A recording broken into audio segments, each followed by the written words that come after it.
What's up, everybody? Ian Yelton here, Charlotte, North Carolina. Team Another Round Disc Golf and lover of all things Discmania. It's a boring, dreary, wet, cold December night, and it's pitch black out, and I can't sling discs. So I figured I'd go through what's in my bag. Might as well start with the putters, and then we'll kind of make our way up to all the fast stuff. Putting with D-Line Flex 2 P2s. Love the P2, just very reliable, overstable finish for a putter. I prefer no bead, and these have always felt really good in my hand. I really like how deep they are. Didn't really think I'd like a deep putter at first, but I really got used to this and really dependent on the flight and finish of the overstable P2. I bounced back and forth between plastics. I was using the prototypes for a while, but it's a little bit colder, so I went to the Flex 2s. Let's go throwing putters.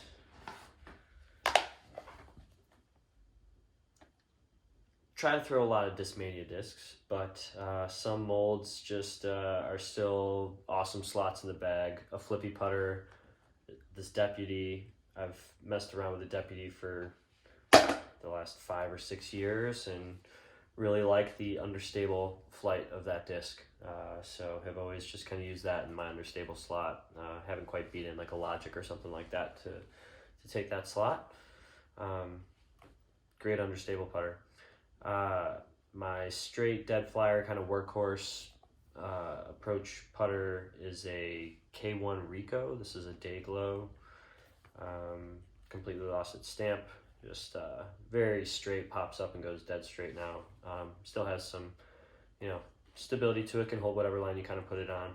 But this is kind of my workhorse. The bead's completely worn away off of this, but feels really good in the hand. Got a couple aces with this bad boy, and this has been a great kind of point and shoot upshot putter. More of the approach style discs. I have a 2019 Glowberg that's been in the bag for a little while. This thing is seasoned great, dead straight, a little bit of soft fade, but love this run of this Glowberg. I was bagging a K3 as well. They're base plastic. Just got a little too flippy. So now this is just kind of really fit that slot and opened up a new slot for me, which I'll tell you about in a second. I've always bagged in the overstable putter approach slot a Color Glow AVR X3. This is from the World Championships in Peoria, Illinois in 2019, the first Worlds that I ever attended. The only run of this mold I will ever throw is the Color Glow mold, and they're super, super hard to find. Very puddle top. This one's starting to kind of beat in pretty good, so it's holding lines a little bit straighter before dumping out. But a really good, overstable, reliable. I flick these a lot, and we'll use them for some backhands, anywhere from 200 to 240 or so, on like hyzers and stuff. But very great, reliable, overstable mold. Starting to get a little bit straighter, which is why it opened up another slot in my bag, and voila! Finally, a run of the Tactic. The Razor Claw 3 to be exact, Eagle's Signature Series Meta Tactic. This Razor Claw 3 is reminiscent of a Zone in terms of its stability, so pretty overstable, wants to fight out, still has plenty of glide like a Tactic can. Not like the glidiest of upshot discs, but this run definitely a little bit more overstable. I tried with the Neo Tactics when they came out in the mystery box a year or two ago and didn't really like those. They'd flip up and just too finicky, and this is everything that I want, where I can flex things now through the woods in Charlotte. So really liking this Razor Claw 3. All right, that's it for the putting putters and approach putters. Gotta go with the mini putter, Got these brand new sweet minis done. Shout out to Dave George at Innova Discs here in Charlotte. made my own custom stamp. And Kyle Jones, thank you for designing this stamp. Really excited to be looking down at that for my big day with my fiance Catherine, and very excited to be getting married to that lovely woman. Coming up next April, 4123, 4 months. All right, let's go to the mid-ranges. And we'll go kind of understable to most stable. So in terms of understable, I bagged the Origin, the Midnight Prowl 1, Kyle Klein's Signature Series disc. This is a very point and shoot mid-range, and wants to turn a little bit as well and kind of hold the turn going right if you get it on the right angle. So really understable, really fun to throw through the woods on a lot of hyzer flip lines. I use this quite a bit.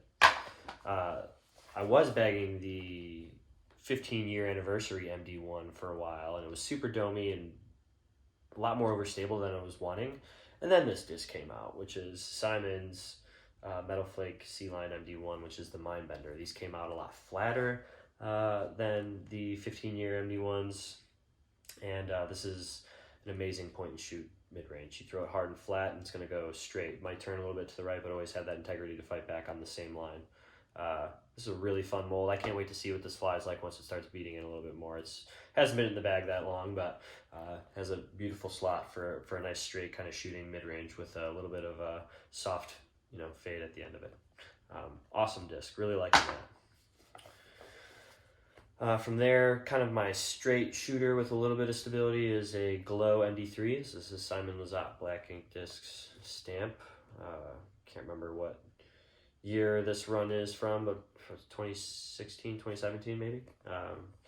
Just Glow MD3, amazing. They feel so good, flat, awesome mold. The overstable complement and cousin to that is the MD4. So this is a Glow MD4. I think this is from the Crescent Falcon 2 run with a nice Huck Lab tri-fly die on there. One of my favorite stamps and dies. This is a great overstable, reliable mid-range. Love to flick this one a lot, but also great for backhand hyzers for mid-range shots. And yeah, some flexes sometimes as well. Yeah, great disc. Love the MD4. And then another non-Discmania mold in my bag that I just think it's one of the best discs on the market in the overstable mid-range slot, and that's the Justice. So this is just a blank factory Justice that I had, Huck tri-flied, and 173 grams, just a workhorse. I messed with the Glow or Moonshine Justice for a long time, and once that one got a little too straight, I put a brand new fresh one of these in. So just a nice, stock lucid Justice, very overstable. A lot of forehands with that disc, not a lot of backhands. All right, let's go to the fairway drivers. I have a lot of fairway drivers now that I look at it. And all right, let's start with the most flippy here and make our way. This is a Neo Essence, the most understable mid-range fairway driver I have in my bag. It's a little finicky. I don't use it very often. It's kind of like a roller disc if I'm ever out in the open and throw rollers, or just kind of big shots that I need to just turn over and hold right for a really, really, really long time. I don't really like to shape this on hyzer flips to get it to pop up. It's a little too finicky for me. And I have another disc for that, but anything that I need to turn over and hold and just go right, I will be throwing this disc. All right, one of the most versatile discs in the world and one of the, best ever fairway drivers ever is the Color Glow FD. This is a Night Strike 2 Nate Perkins run. It had his ink on there as well, but it is slowly faded away. Just a super reliable, dead straight fairway driver. This one's beat into perfection. Love it right now. One of the most underrated Discmania molds, I think, maybe of all time, and hasn't been around very long. But this is the 3-tooled FD2 that also has a Huck tri-fly on it. This is a pretty freshie. I just put this one in my bag. I had another one that was Dayglow Yellow that was starting to beat in and get just a little bit too flippy for the slot that I'm looking for this disc. So yeah, I put a fresh one in, and this is just a great disc. I love this for backhands and for forehands. For forehands, it's a 7-speed disc that's kind of very T-Bird-esque that can handle some torque, flip up to flat pretty great, hold a line, maybe even turn a little bit, but always have integrity at the end of its flight, which is pretty rare in a fairway driver like this. Nothing really kind of flies like it. This one's dead board flat. Perfect disc for forehands, especially this run, the 3-tooled FD2. All right, from there, might as well just go through the control drivers next. Most flippy is this Roaming Thunder 2, Dana Vici Swirly S-Line CD2. This thing is my workhorse, as you can tell. It's very seasoned, gotten a lot of work out of it. A lot of hyzer flips, you know, some slight right-hand turnovers. I like to flick this one a lot, and it pops up effortlessly in the woods. This is a fantastic disc. S-Line CD2. I have an overstable complement to that as well with a C-Line CD2. Love this run of this kind of Jolly Launcher type plastic. This was a forehand workhorse and still is for a while. Awesome on backhands as well. It flips up and doesn't want to kind of stay as straight. It wants to fight out a little bit quicker than the S-Line, or a little bit later than the S-Line does. This is a great mold. Love throwing that. All right, another non-Discmania mold. I think maybe the last. Yep, the last. In the bag is the Sexton Glow Firebird. Still love the Firebird. Haven't really jived with the FD3 that much, although I'm coming around on it. But this is the very first Firebird that I ever bought, 2017. Yeah, this thing is super flippy. Doesn't even fly like a Firebird anymore, which is why it's a really cool disc. Perfect for like hyzer flip forehands and backhands. Can get it to turn and hold turn for a while, and this is an awesome disc. Kind of like a utility disc. I'd be very upset if I lose this. I had one that was just as flippy, if not maybe more flippy than this. That was another 2017 that I was bagging, and I lost it in USDGC doubles. Rest in peace. This is a 2020 Nate Sexton Color Glow Firebird that with another tri-fly die on it. It's just kind of been my all-around workhorse. It's starting to get pretty straight. Still has stability to it though, which is nice, but I'm been loving this one. This one flies great. All right, and then I used to have a flat top Champ Firebird in this slot, but these new Metal Flake C-Line FD3s, European Open stamp from Discmania, are awesome, and they're board flat. They're exactly what I'm looking for in that overstable slot, and they are overstable.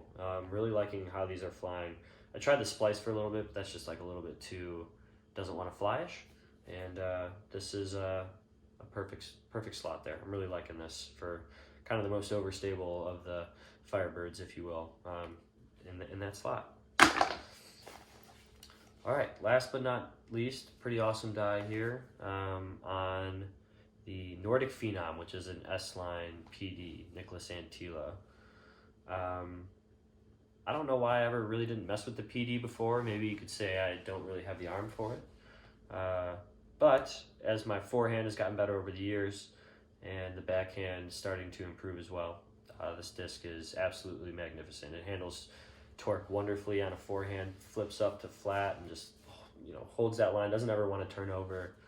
I almost aced hole 8 at Scrapyard with this off the cage, 300 foot out the gap over the water, dead rope, didn't move more than 7 or 8 feet away from the pole like the whole time, and right off the cage. This is an awesome disc, holds the line great. Yeah, I'm starting to use this a lot out here in Charlotte, so really looking to lean a little bit more on the PD next year. All right, on to the distance drivers. I just put this in my bag because it just came in the mystery box with the Horizon Stratosphere DD1. This thing is incredible. It's unlike any disc I've ever really thrown before. Not quite like a CD3, which I also bag. This is super domey, like pop top, like very glidey. Not the world's greatest forehand disc. I'd have to learn it, and it would be a hyzer flip kind of release forehand disc for me. But for my backhand, this thing just like flips up, pops up, and just holds and goes and pushes straight and forward, soft, kind of fade out. Beautiful disc. I can't wait to see what this is going to fly like once it beats in a little bit more, become like a hyzer flip machine out here in the woods. So very excited for this disc. I need to get my hands on some more of these. These are incredible. Absolutely incredible. Before I had that, the most flippy distance driver I had in my bag is this S-Line penned CD3 Huck Tri-Fly. Really love the CD3. I think it's a very underrated mold. Was excited to see that Discmania started to possibly try to recreate something like that with that DD1. So this will definitely stay in the bag for a while. This is kind of my hyzer flip workhorse on both backhand and forehand throughout the woods. This was a mold I didn't really give a shot to for a while, but the Vapor Enigma, not the new Lux Vapor in the New Mix 3 box. This is the older version. But these things bomb for backhands. Not really a great flick disc for me, but for backhands, I can really get some full flexes out of this bad boy. I leaned heavily on this one at the Amateur World Championships this past year. All right, old trusty. This is a Cloudbreaker 1 that is super beat in and flies like a dream. Holds lines forever. Awesome disc for the woods, knowing that it's a little bit beat in. Can't even see the stamp anymore. This is an ace disc over at Chagall. Love this disc. The Cloudbreaker 1 is an amazing mold, and really pumped to still have this guy. It lost me for a minute, but then my buddy Ethan found it, and happy to have it back.